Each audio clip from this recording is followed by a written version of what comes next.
এমন কোনো খাবার নেই যেখানে এই পেরি পেরি মশলাটা ব্যবহার করা যায় না। মশলাটা বানিয়ে রাখুন, যে কোনো ধরনের খাবারে ব্যবহার করতে পারবেন। মাছ, মাংস, সালাদ, সবজি সব কিছুতেই ব্যবহার করা যায়। এটা নুডলস পাস্তাতেও আপনারা ব্যবহার করতে পারবেন। প্রথমেই 1 টেবিল চামচ পরিমাণে কাশ্মীরি মরিচের গুঁড়া নিয়ে নিচ্ছি। তারপর নিয়ে নিচ্ছি 1 টেবিল চামচ পরিমাণে নর্মাল যে শুকনা মরিচ আছে সেটার গুঁড়া। 2 টেবিল চামচ পরিমাণে নিয়ে নিচ্ছি এখানে অরিগানোটা অবশ্যই ব্যবহার করবেন। 2 টেবিল চামচ পরিমাণে নিয়ে নিচ্ছি রসুনের গুঁড়া, আর তার সাথে দিয়ে দিব 1 টেবিল চামচ পরিমাণে আদার গুঁড়া। আদা রসুনের গুঁড়া দুইটাই ব্যবহার করতে হবে।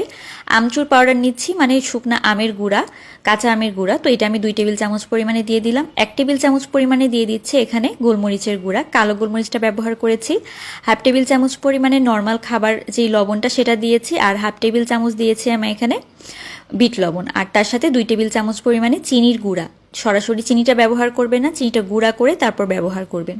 তো সব কিছু একত্রে একটু মিক্স করে নিয়ে তারপর ব্লেন্ডারে আমি একদম মিহি করে গুঁড়া করে নিয়েছি। তো আমার পেরি পেরি মশলা বানানো কিন্তু একেবারে কমপ্লিট। আর এটা বানানো থাকলে যে কোনো ধরনের খাবার ম্যারিনেশনে ব্যবহার করা যায়। এছাড়া আপনারা সালাদ ড্রেসিং সহ পিৎজা, নুডলস সব কিছুতেই কিন্তু ব্যবহার করতে পারবেন। দারুণ সুস্বাদু একটা মশলা, বানিয়ে দেখতে পারেন।